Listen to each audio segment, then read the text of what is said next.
Alright, so I'm doing another drawing where I'm using gesture and shape to kind of create this panda from this photograph. So the first thing I want to do is think of the movement. So he's sitting, his head has this natural hunch to it, his arms have this kind of curve.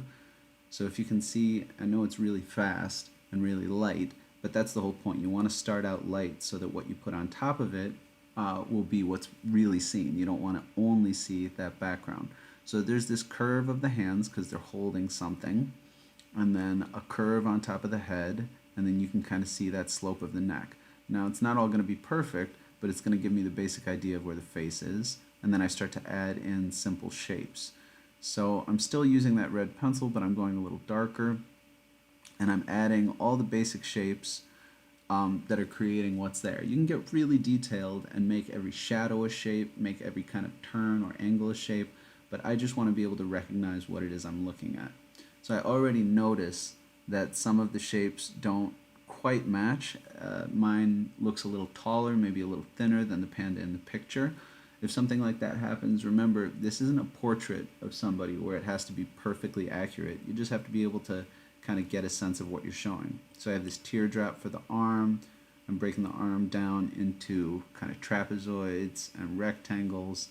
And the more of these shapes that I put in, the more I can see where it needs a little adjustment, where it's working.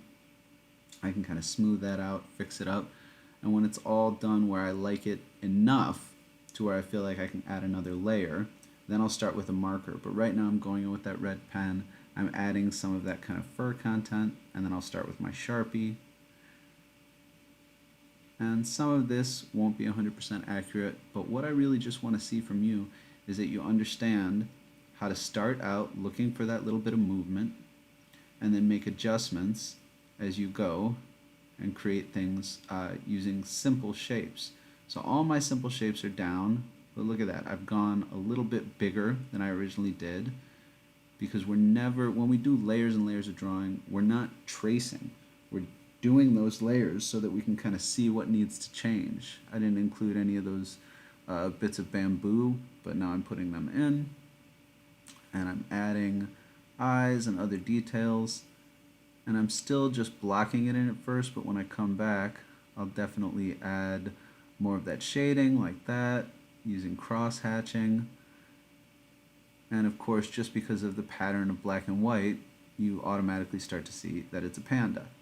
So I've included claws and fur, and I'm smoothing out my lines. Remember, when you're putting in a line on top of your shape, try not to be guided so much by those lines that they change how you draw everything.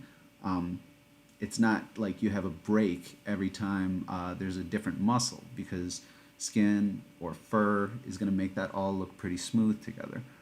So I have a different panda than what's in the picture, but just from simple shapes and line and gesture, I've created this kind of full drawing of a panda. Now I'm shading it in so you can kind of see what's on top and what's on the bottom.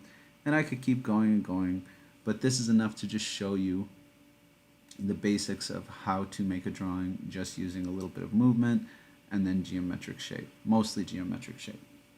All right, thanks. You guys try one.